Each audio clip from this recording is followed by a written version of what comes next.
Jeffrey Pullicino Orlando jgħid il-kwistjoni dwar id-divorzju inbidlet fi kwistjoni dwar id-demokrazija.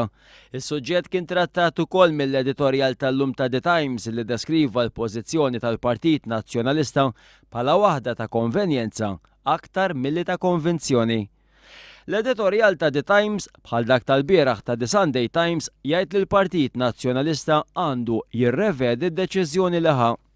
F'The Times tal-lum kiteb ukoll l-opinjoni Stallino Spiteri li għal il-Prim Ministru Lawrence Gonzi kisser il-kredibilità tiegħu. Da wara li l-ewwel qal li d-deċiżjoni tad-divorzju għandha tiġi deċiża b'referendum u issa qed jgħid li għandu jdejh marbuta bil-liġi tar-referendum u jrid ikun il-Parlament l-ewwel ma jiddeċiedi. Intant f'konferenza tal-aħbarijiet Alternativa Demokratika qalet li bil-pożizzjoni tiegħu il-Partit Nazzjonalista qed jitrasforma l-kwistjoni tad-divorzju f'waħda ta' proċedura tedjanti. Alternativa Demokratika tajt il-membri parlamentari għandu jkollhom pożizzjoni ċara għaliex huwa l-Parlament li għandu l-jed li jgħaddi leġiżlazzjoni ġdida.